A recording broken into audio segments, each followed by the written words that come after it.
Hello, everyone. Thank you for coming this evening and welcome to the 2013 League of Women Voters Annual Women's History Month Essay Contest. We have some very talented young people with us, and I would like to start by saying to you, Mr. Gentileza, congratulations. We had 86 essays. The 6 that were chosen to be represented here tonight are all from your school. Thank you. Thank you, and to your staff for all the hard work that you do. And I'm going to continue with my thank yous this evening. Of course, I'm very thankful that the parents are here and that our essayists are here, and my fellow co-sponsor, Justine Johnson from Jane Copus Women's Center here at the university. Justine, I don't know what I would have done without you. Thank you. Everything is beautiful in your efforts. And please extend our greatest thanks to your student volunteers who read all of the essays and picked our winners. I'm sure that was not a very easy job. My name is Amanda Alport, and I am the representative from the League of Women Voters of Lackawanna County. We have Andrea Mulreen here with us this evening, who is our president. We have Dan Schreffler someplace in the back. He's our secretary, and it looks like also Tom Welby, one of our board members, is here joining us in this exciting event. Again, I have to say it again. Justine, I can't thank you enough. And it's very heartfelt, and I look forward to 2014 of this. I would like to say thank you to Spring, but unfortunately, I don't think they got the invitation. It's a little bit cold out there, so we'll hope that Spring comes soon. Our league members have donated our prizes this evening, which will give a little commemoration to our essayists that they can take with them, along with a beautiful certificate which has been prepared by Justine and the Women's Center. And most importantly, again, I thank Scranton High School, West Scranton High School, and the teachers, the students, the parents for your continued support and encouragement for your children to write. If your child can write, they can do anything they want to do. In 2003, the league decided to start holding this essay contest. So we're 10 years. This is a wonderful milestone that we've made. Our hope was that students would step out of what they normally look at and research and what they're accustomed to seeing in their history books and learn about women and the impact that women have had on our society. And tonight we're going to hear several very talented young writers tell us what they learned about women that have left an impact on history or made an impact on history. But before they read, I would like to read something to you from the March 10th Sunday newspaper, Sunday edition of the Times Tribune, written by Cheryl Kashuba, who is a local historian. I'm sorry? Oh, and also a West Scrantoner. Well, let's hear it for West Scranton tonight. Thank you for that bit of information. Scranton women, eager to make an impact. On June 15, 1923, they received their charter, number 417, and 30 prominent business and professional women of Scranton became the first members of the Scranton Business and Professional Women's Club. They elected Mary Tripp as their president. The group had already existed as the Scranton branch of the National Women's Association of Commerce, but when they discovered that a national federation existed, they decided to become affiliated with it. The National Federation was organized in St. Louis in 1919. According to the Business and Professional Women's Foundation, as the nation mobilized to join the First World War, the Federation grew out of a movement to organize women and their various skills. 1923 was a big year for the Scranton Club. It was represented for the first time at a state convention. 5 members journeyed to Philadelphia to attend. There were just 2 other business and professional women's clubs in the state at the time, in Hazleton and Stroudsburg. From that time on, so many members of the Scranton Club attended state and national conventions that they had earned a reputation as the goingest club in the state. At home, they were just as active. In 1925, the club established a milk fund, which gave either a quart or a pint of milk per day, according to need, to families all over the city. The fund continued until 1927, when it became the Memorial Education Fund. The new fund was first used to pay for music lessons for a girl who had a promising voice but no money to fund her musical education. The following year, the fund was made into an educational loan for girls who wished to attend business schools. The first loan was given to a girl to pay for tuition at the Powell School of Business. Charles Powell took an interest and furnished $25 worth of books and supplies to the girl. Later, the fund expanded to include girls who sought education to prepare for a professional career. The Great Depression brought attention to the economic realities of women's lives. The present crisis for women is one of economic security, said Mrs. Beulah Manley, as she told a gathering of the club at the Hotel Casey in May 1937. The International Relations Chairwoman of the Business and Professional Women's Clubs was also a supervisor of home economics in Williamsport Public Schools.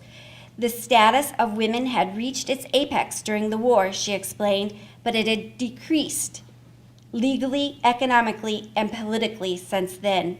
For women, that meant a struggle to feed and clothe their children. Their difficult years found members of Scranton Club giving their own money many times to assist the area's families in need. They gave clothes and financial assistance. They donated generously to the soup fund that provided nutrition to the children. A special fund assisted local high school girls, several of whom were given eyeglasses so they could continue their studies. During World War II, the women rallied to the cause, purchasing a total of 100 defense bonds, and later cashing them in to help several girls complete their college education.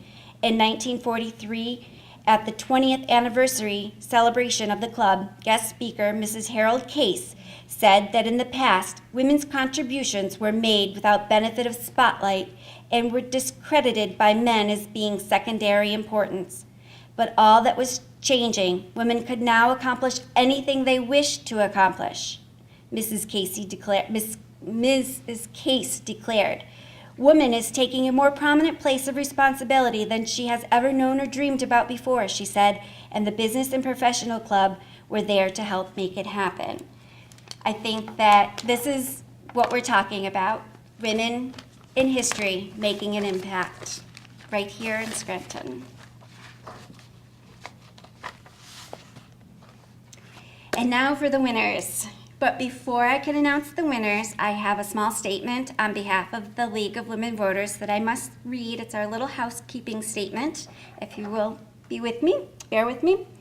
The League of Women Voters, a nonpartisan political organization, encourages informed and active participation in government, works to increase understanding of major public policy issues, and influences public policy through education and advocacy. Our chapter of the League accomplishes this through educational programs, services to voters, and by acting as a public watchdog of our government at work. Our essay was open to students in Lackawanna County, all students in Lackawanna County grades 7 through 12. We had 2 categories, 7 to 9th grade and 10th grade to 12th grade. We received a total of about 90 essays.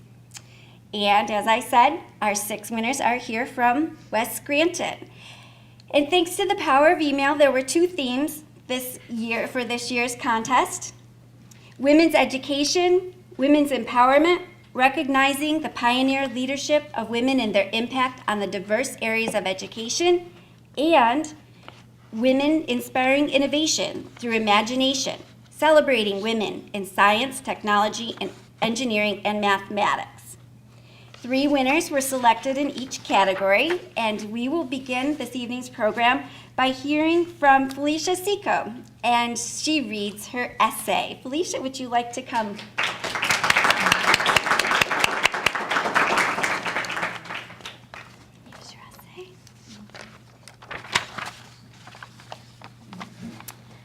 Susan Brownell Anthony was a civil rights leader during women's suffrage movement of the 1800s. She began working to get women's right to vote. Susan did many things to fight for her subject. Susan spent most of her life working on social causes. Susan lived in a Quaker family in Adams, Massachusetts. Susan moved away for a while, but soon returned home when her father's business failed in the late 1830s. She found work as a teacher. Her family got involved in the fight to end slavery. Soon after, Susan became the head of the girls' department in Canahorhe Academy and held the position for 2 years. Susan went on doing a lot of work on women's rights, which led her to the conclusion that no one would take women's politics seriously unless they had the right to vote. She then established the Women's New York State Temperance Society in 1852.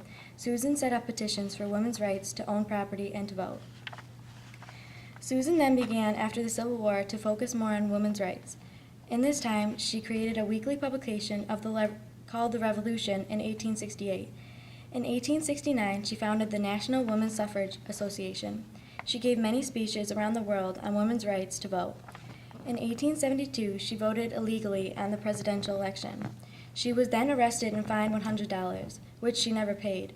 Soon she gave up fighting for women's suffrage. It wasn't until 14 years after her death that in 1920, the 19th Amendment to the U.S. Constitution would be passed for all adult women to vote.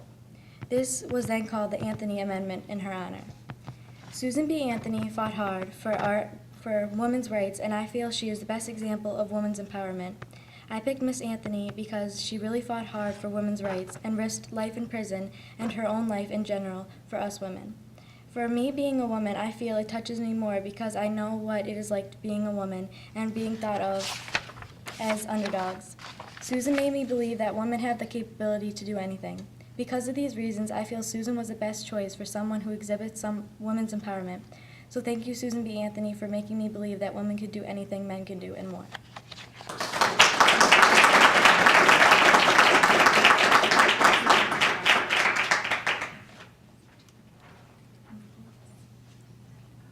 Could I keep your essay, though, please? Oh, thank you. They will go into the archives.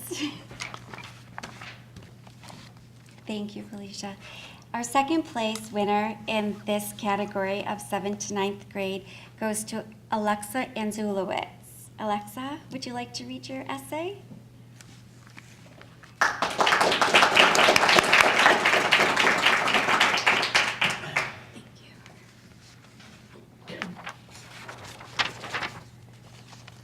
There are many extraordinary women in various fields of study that have made many great accomplishments throughout their career. These achievements created a vast amount of opportunities that many people take advantage of today. For a long period of time, women had to work hard to prove that they are as capable as men in any field of work, but they had to work especially hard in the field of medical education. There are many women that accomplished a great amount of things to improve medical education, but one woman's accomplishments in particular shine brightly. This woman is Linda Richards, and she did many things that made receiving a nursing education a much better experience. Linda Richards was a very hard-working woman that would do anything to provide help for others. She was born in 1843, which was a time when education was not as advanced as it was today, and also a time when women were scrutinized for getting an education. Even though there were many setbacks during this time, she was set on becoming a nurse and did not let anything stand in her way.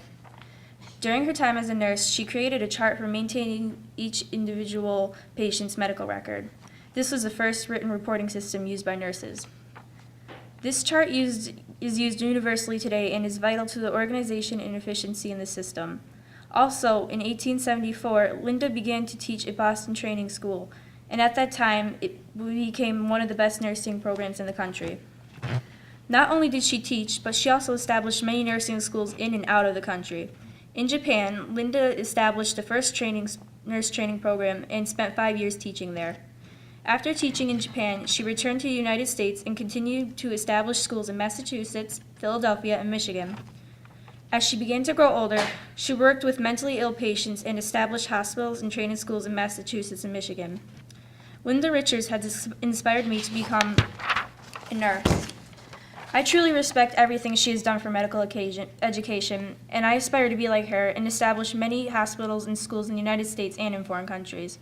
She is a great example of a kind-hearted, hard-working person and makes me look forward to the journey I have ahead of me in the medical field.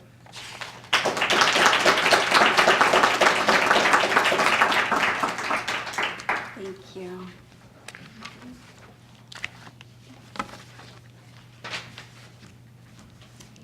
Another student from Mr. Warner, our first place winner, Brian Martin.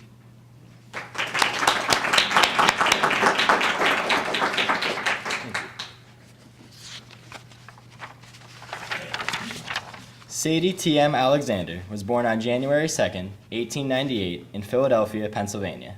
She came from a very distinguished family, but soon had to move to Washington, D.C. as an infant. She was soon splitting her time between D.C. and Philadelphia. For the rest of her life, Mrs. Alexander tirelessly worked to obliterate the color line of segregation. In the fall of 1915, Sadie entered the University of Pennsylvania. She graduated with honors just 3 years later. At the university, Sadie was deplorably ignored by the few white women there. Mrs. Alexander continued to expand her education, and in 1921 became the first American woman in our country to earn a doctorate in economics. After working for 2 years in North Carolina, she returned to Philadelphia and married her longtime sweetheart, Raymond Pace Alexander, who was returning from Harvard Law School. Shortly after, Mrs. Alexander entered the University of Pennsylvania Law School and became the first African American woman to pass the Pennsylvania bar. Next, Mr. and Mrs. Alexander opened one of the first husband-wife legal teams in the United States. The pair made headlines as they successfully brought down segregation in restaurants, hotels, theaters, and even schools. The team not only ended segregation in schools, but also helped to draft the Pennsylvania State Public Accommodations Law, prohibiting discrimination in all public places. In 1947, President Harry S. Truman appointed Sadie to the President's Committee on the Civil Rights of All Races and Faiths, making her the first African American woman to serve on a presidential committee. From this time until her death in November 1989, Mrs. Alexander held a multitude of important positions, such as chairwoman of the Philadelphia Fellowship Committee and chairperson for the Commission for Human Relations in Philadelphia. She also worked tirelessly for the Pennsylvania Bar Association and practiced law until she turned 85. Sadie T.M. Alexander's work greatly affected every future generation. Without her work to end segregation in Pennsylvania, who knows what our lives would be like? The terrible practice of segregation would likely still be around without her. Sadie's work also connects to my own career aspirations. I want to become a cardiac surgeon, and without her work to end segregation, particularly in schools, this position would be closed to everyone of African American descent. The appreciation of all races is what makes life worth living, and Sadie has definitely helped to further that. Thank you.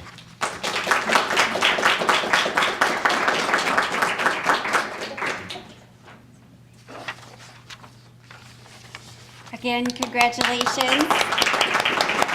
Very, very talented and wonderful writing from each of you. Thank you.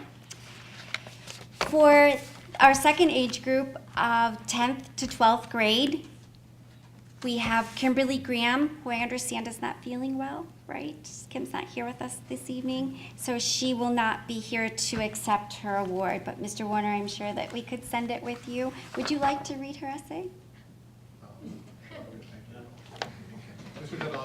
Okay, wonderful, thank you. Thank you. Go to another meeting. Oh, thank you. Thank you very much. Thank you. I have to follow him to that meeting. And thank you for all that you do. Thank you. Okay, this is from Kimberly Graham, a feminist, an advocate of peace, a congresswoman, a liberal activist. These are only a few of the many titles that Bella Abzug held during her lifetime. Bella began her career as a lawyer, specializing in labor and tenants' rights and civil rights. But when the Vietnam War broke out, she emerged as an advocate for peace and a leader of anti-nuclear movements. In 1961, she assisted the organizing the Women's Strike for Peace, which consisted of women who feared the use of nuclear weapons and their effects. She also aided in forming the National Women's Political Caucus in an effort to promote women's issues and gain reform. continued expanding in politics and ran for Congress in 1970 and won a seat in the House of Representatives. Throughout her time in office, she further opposed the war in Vietnam and fought for women's suffrage. During her time in the public eye, she became notorious for her loud voice, and it was often joked that she had been born yelling. She made this quality an asset in her efforts, ensuring that her voice would be heard throughout the country and in the world. After her time serving as a congresswoman, she continued to support in several areas, specifically in environmental integrity. She later formed the Women's Environmental Development Organization, which is still present today and advocates for women equality and global policy. Bella Abzug was a trailblazer for women in politics in an age of unequal opportunity of oppression as well as anti-war activists. While my voice may not yet be loud enough to be heard by millions, with her inspiration, I hope someday it will. Her advance in equality for the global policy allowed me to pursue a career in international relations and affairs and enabled me to do more than merely advocate my beliefs, but make them a reality.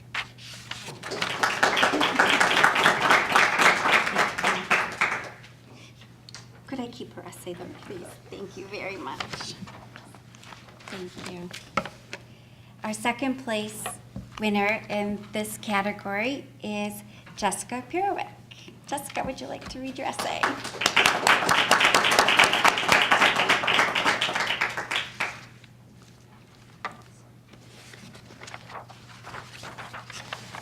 Throughout history, women appear to take a backseat to men. Women deserve more recognition for their desire to learn, ambition to lead, and for their hard work to teach others to do the same. Despite the ideal male image for certain tasks and jobs, many women stepped up to the challenge. 50 years ago, America was in the midst of the space race with Russia. President Kennedy proclaimed to reach the moon by the end of the 60s. Long and behold, 3 men made it to the moon and back in 1969. These astronauts made history that day, not only for the scientists at NASA, but also for the entire world. About a decade later, a woman named Sally Ride joined NASA. Sally Ride earned the title as the first woman in space in 1983 on the Space Shuttle Challenger. At the age of 32, she also remains the youngest American astronaut. Along her journey with NASA, Ride met much criticism emphasized on her gender. She frequently heard questions that required her to compare herself to her male coworkers. She usually replied by stating that she is an astronaut and does not see herself any other way. She proved herself in her career at NASA. Sally Ride spent a total of 343 hours in space serving as a mission specialist.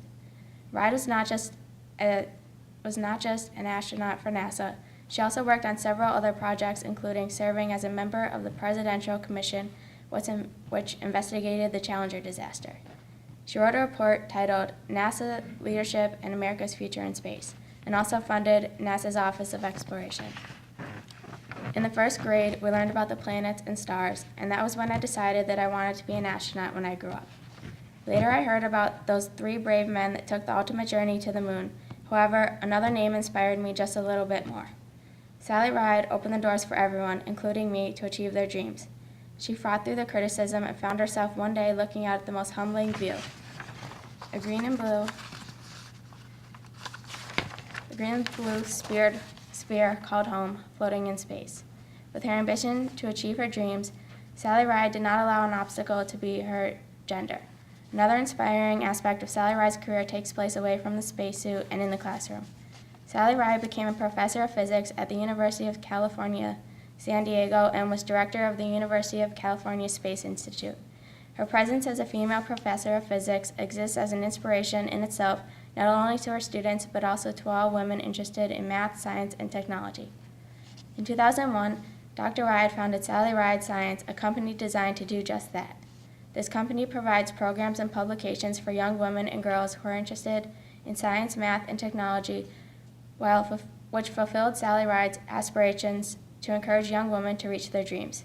In addition, Sally Ride wrote 5 children's science books with the intent of improving science education. Sally Ride's admirable work and contributions to the science community do not go unnoticed. Among her many awards, honors, and recognitions, NASA granted RIDE its highest honor in 2013, and the General James E. Hill Lifetime Space Achievement Award. 2 elementary schools are also named in her honor. Sally Ride's diverse involvement in the science community allowed her to touch many lives of people of all ages. Even after her death on July 23, 2012, she stands today as a symbol of encouragement, ambition, and leadership.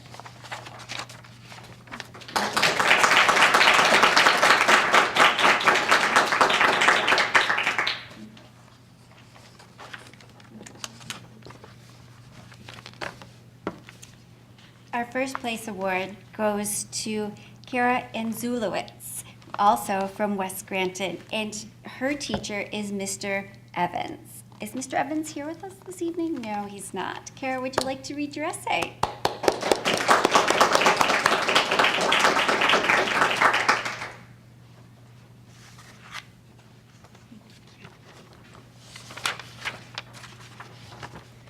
The booming sound of gunfire shakes the ground. The arid stench of war, of death, permeates the oppressing, humid air. Shell-shocked men lie on the blood-stained field in Antietam, Maryland, not sure whether or not they are in some sort of grotesque dream. Amidst the tangle of limbs and mud is a woman who is working calmly and efficiently to provide relief to the plethora of injured soldiers. That woman is Clara Barton, brave nurse, intelligent teacher, and founder of the American Red Cross. Because of the persistent actions of Barton, the nation now accepts the place of women in hospitals, government, and education. The Red Cross also carries her legacy today by saving countless lives through blood drives and relief missions. During Barton's lifetime, women were in an awkward struggle to become known in the workforce.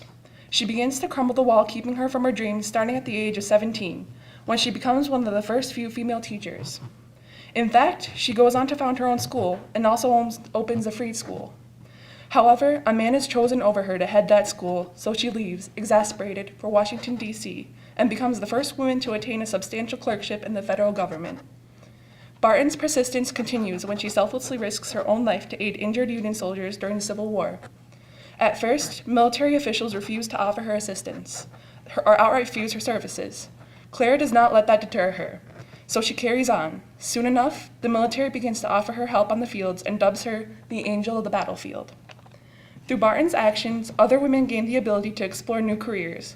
Before Barton butted her way onto the battlefield, nursing was a job meant only for men. Today, this broad field of education is women-dominated. Barton's undying efforts prove that women are more than capable of handling what was once considered a masculine job. Her actions paved the way for women like Helen Fairchild of Pennsylvania, who becomes a nurse in 1913 and helps our men in the trenches 4 years later. Mary Breckinridge of Kentucky also becomes a nurse and sets up America's first midwife training school, which in turn lowers the mortality rate of babies and women. This clearly illustrates how Clara Barton started a ripple effect of changes on the entire face of medical education. As a child, I learned about the deeds of the angel, though at that time I did not truly comprehend just how much of an impact she had on so many lives. However, a profound reverence that I held towards her for her actions was stored deep in my heart and uncovered once I began to realize what path I was meant to take in life: nursing. I ache to be as selfless and determined as Barton, Breckinridge, and Fairchild. I want to leave a mark on people's lives, just as they did. It is a mild summer day in Scranton, Pennsylvania. Inside a chilly building is a 16-year-old girl who is going to give blood for the first time.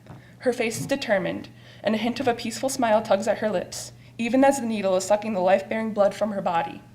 That blood, her blood, is going to save lives, which means more to her than the silly little needle. What she also realizes is that she would not be saving those lives right now were it not for Clara Barton's Red Cross.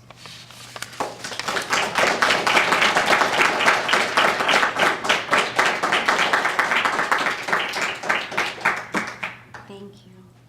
Thank you. Again, we would like to offer our congratulations to all of our winners.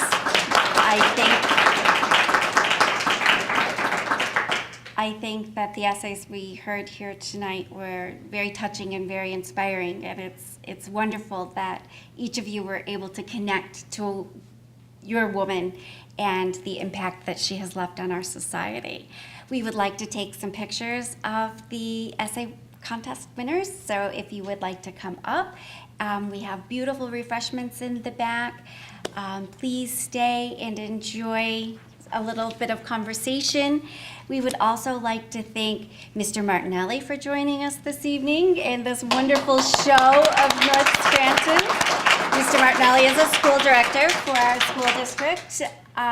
If there's anyone that would like to be in the photos with their children, just pass your camera along. We'll do our best. And please, I look forward to, I don't think we had any seniors, right? No?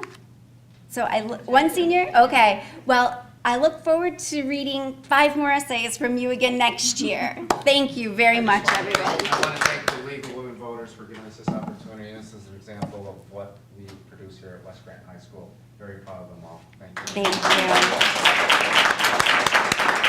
So all the winners can come up and all the moms and dads can go eat.